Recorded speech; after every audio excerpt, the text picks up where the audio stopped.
What is going on, guys? It's your boy Kamon, and today, guys, an updated version of my Raidraptor deck profile. I know I posted a version of it yesterday, every time recording this video, but I took it to locals this week again, and I got a lot of changes, so this makes a lot more sense to me, and a lot less bricks, aka no real bricking. So let's get right into it. I'm gonna show you guys the main, extra, and the side. My locals today of recording this on Tuesday was actually very stacked, and this deck performed super well. From the recordings that I'm going to post after this, my only loss was to not opening up something to like stop a imperm, but it was fine, and Shifter. Shifter's a card, but I think this list is still very solid, and it makes a lot of sense. Let's get right into it. Starting off with the monsters, we are running 3 Tribulaneus, best card, best starter. You see this, and this is a 1 turn full combo. 1 turn starter, anything you want to call it, that's what this card is. You need this card at 3, not at 2. It dumps the searches, it does a lot of things, so yeah. That card at 3. Now for the best extenders, we are running 3 Bloom Vulture, 3 Fuzzy, and then we are running 3 Strangle. That's it for the 3-ubs in here. Well, for the Raidraptors, at least for the 3-ubs. Yeah, I mean, they can all summon themselves. This is obviously the better one than all of the, well, not better per se, but this is a really good starter because you activate this card from your hand, summon him, and then 1 more Wing Boost from your hand. Avoids the Thunderease field spell, so you don't normal summon anything, you know what I mean? And they still get their effects during the main phase. So a cool combo is seeing these 2 in your hand, activate effect, summon these out, activate effect, you know what I mean? Which you can actually do that, believe it or not. And this does have the cool grave effect. It does come up here and there, but people do tend to forget about this. I have people all day reading what my cards do, so that's always a good sign, you know what I mean? So 3/3/3, Fuzzy recycles himself, and this brings 1 back. I actually I didn't know. So in order to bring something back with this, you have to have a Dark Exceed monster on your field with a Dark Exceed material under it. So that's the only kind of whack stipulation, but it is what it is. We can do that pretty easily in this deck. So that's it for the 3-ubs. That's 3, 6, 9. That's 12 3-ubs. Seeing any of these in your opening hand is really good, especially Tribulaneus, you know what I mean? Now going on to the other monsters. For the 2-ubs, we are rocking 2 Tribulaneus, and then we are rocking 2 Noir. This is actually Euro print. So believe it or not, this is Euro print, and this is Euro print. This is super blue, you know what I mean? So as the homie Matt says, shiny forms. But anyways, these 2 at 2 are just fine. I wouldn't play this card at 1. I did draw into this a couple times today, but thank God I played it 2, you know what I mean? Even though when I drew into it, I still had other things to do. I had the Bloom Vulture, I had the Fuzzy, had this, so it wasn't so bad, but I'd rather send this off of Tribulaneus and or Foolish Burial, or summon it off of our Y-Strix, you know what I mean? So, enough for that. This guy is so good. This is a 1-turn Y-Strix, bro. On summon, during the main phase, target a bird you control, search for one that was with a lower level. So, I did put Painlanius back in here, and then we got Heal Eagle for those. And then for the last one up, we are running the 1 Raider's Wing. Card is nuts. If you're not scared of Nib, you can go for the combo line to get this out on the field, and then, you know what I mean, avoid imperm. But overall, seeing this card is super good. I wouldn't play this card at 3.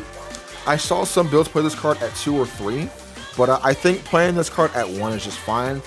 It's searchable, it's dumpable, it's summonable. You can always get to it, so I don't see why I'd want to play this card at 3 like that. Well, no, I do, because you'd be summon.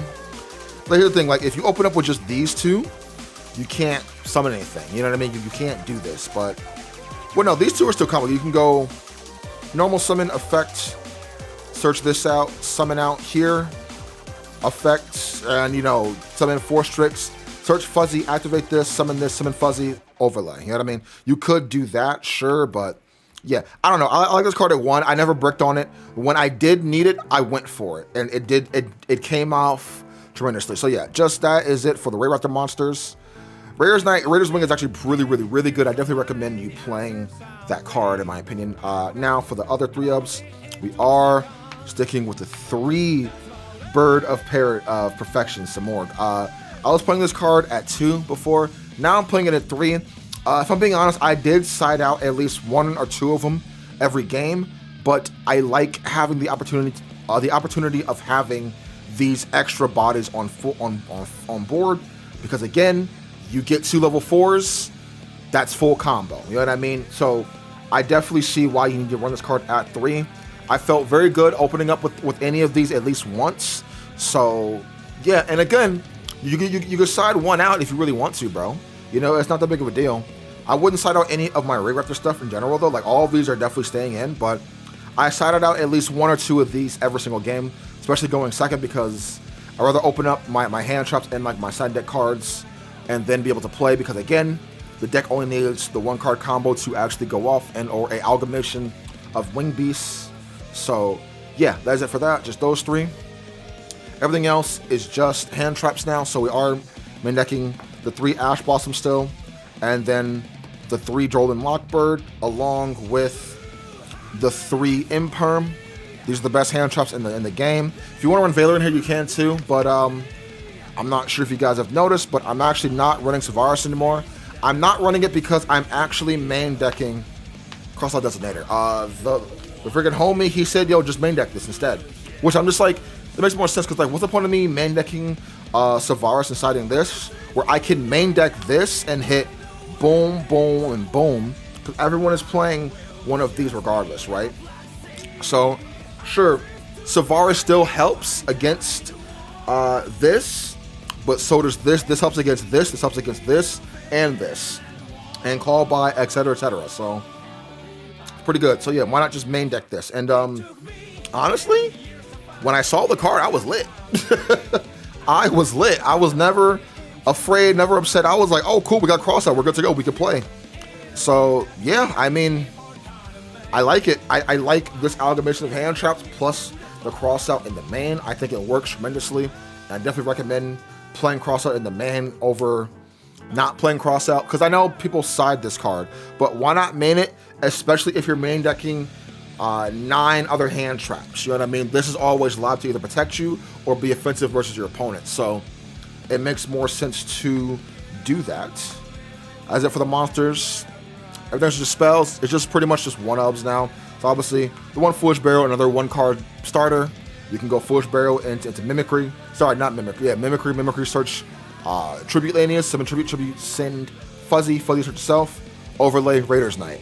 So that 1 card does do that, you know what I mean? But that does lock you out of getting your Roost, but we also have the Call by the Grave here.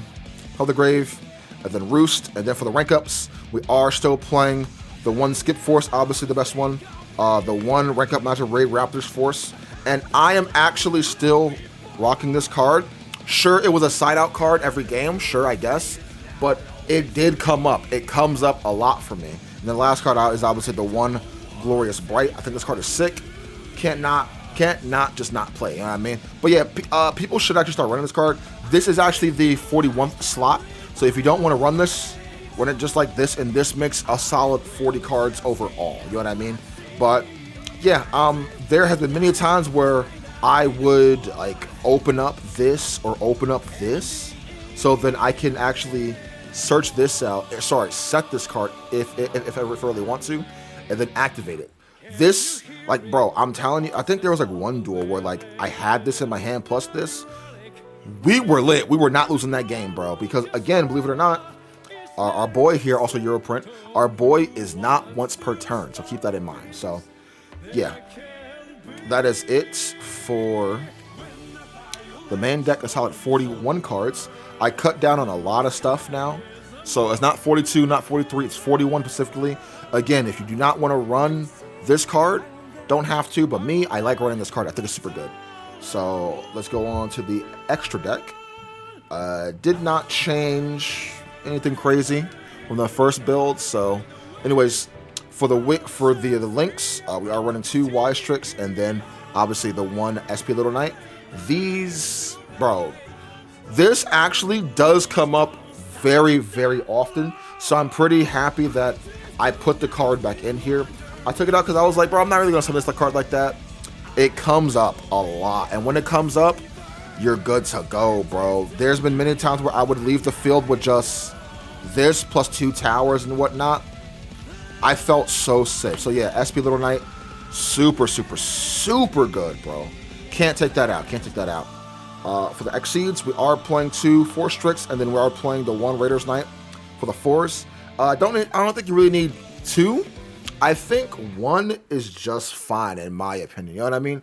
Sure, you want to play 2 because you want to kind of grind out into it and get the other one, but it's like, yo, you can literally shuffle this card back. You know what I mean? It doesn't matter if it's banished or in the graveyard, you shuffle it back anytime with your Roost. You know what I mean? So, yeah. Whew. Yep, 1 Raiders Knight. I think 1 is just fine. And yeah, because like in reality, I can see why you want to run this card at 2, sure, but you're only really going to resolve it once anyways. And then like you're going to end off with towers on the board anyway. So that's literally why I like this card at 1. So for the 5s, 1 Brave Strix and then the 1 Arc Rebellion. Gonna keep it a stack with y'all. I never summon this. I never summon it. I get why it's in here. I get why it's good. But it's like, if I have the chance to summon out towers over this, I'm going to summon out towers. So this might be the only cuttable card in the extra deck. This and maybe Typhon. I might put something else in here, believe it or not. I have a pretty good card of what I do want to try. But I don't know. This card is not bad by any means. But I genuinely never go into them. Ever. Because again, if I can go for towers, you don't need this card. You know what I mean? I get why it's in here, but it's like, I don't really go for it, bro. If I can go for a big towers that can blow up my opponent's board and burn them, and I can still attack, why do I need this? So this is probably the most cuttable card. It's not a bad card by any means, but I might just cut it overall, if I'm being honest. So for the 6s, we Revolution Falcon.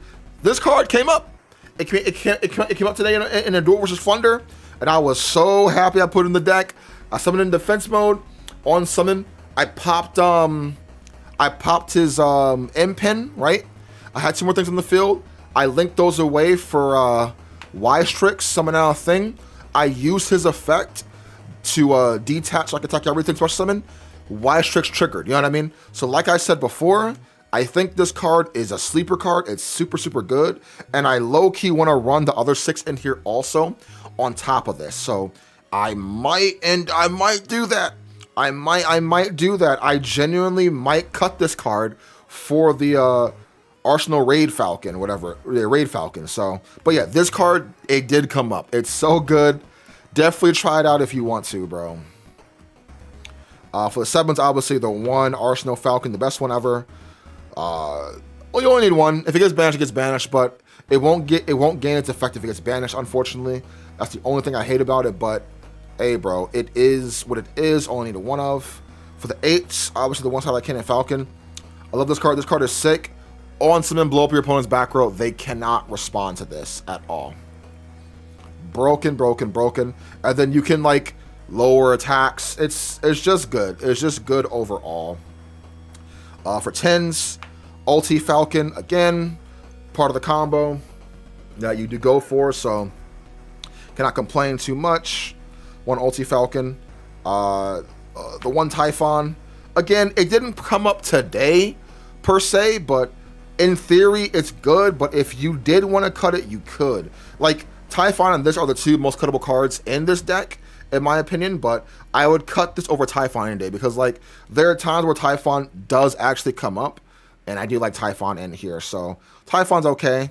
Then, obviously, the 2 boss monsters, Rising Rebellion Falcon, best card ever printed for this archetype, bro, so good. And this is Europrint, too, believe it or not. It's, like, super blue. I don't know if y'all can kind of see it, but yeah.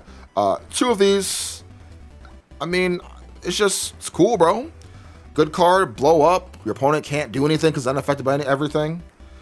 It's a very fair. Here's the thing, like a lot of people do not like towers based cards, but this is a very fair card. You know what I mean? It's a very fair, even, easy card. So that's it for those. Now, side deck changed a lot but nothing too crazy. Since we're not siding the crosses anymore, we have room for other stuff. So 3 Ghost Fell, good versus a lot of the meta, good versus Labyrinth, good versus Fire Kings, good versus Snake Eye. For this card, you want to hit their Flame Burge, whatever it's called, Graveyard Effect Bring Back. You just go, no, none of that. Good versus Heroes, good versus Yubel, etc., etc. Just good overall. I like this card in here. Came in, it didn't come in clutch because my matchups, but it's a good card. So 3 of those, 2 Nib, because again, we are main decking the crossout, so having this card in here is pretty good still. So, yep, 2 of those. 3 Cosmic Cyclone. This card is busted, bro. This card is so good this format right now. Voiceless Voice, Fire Kings, Snake Eyes, just get them all out of here, bro. So, 3 of these. We're rocking 2 talents, and the talent targets are 2 Lightning Storm, 1 Feather Duster. That's it for the spells, and Back Row Hate. And then for the last ones, we are running the 1 D Barrier, and then we are running the 1 Epidemic Virus, because why not run it, bro? You can search it out, or you can set it with Thrust, or you can draw into it with Roost because you're broken, bro. But I mainly side this because we main deck cross out, and like this and Shifter are the only cards we really lose to, and Imperm obviously, but cross out hits all of those. Not everyone is on D Barrier like that, but it's just on some just in case. Plus, these 2 come in every single time versus certain matchups when I'm going first, because I always side in my freaking thrusts. You know what I mean? Because if I get Veilored, if I get Drolled, if I get Ashed, boom. If I get Nibbed, boom. You know what I mean? I'm gonna get my stuff that I do actually need. So keep that in mind. But yeah, that is it, man. Hope you guys did enjoy the Deck File. Make sure you like, comment, subscribe, share the video, check out my Patreon. Consider becoming a member, help me out tremendously, financially, whatnot. And I'll see you guys next time, man. Have an awesome one. Peace.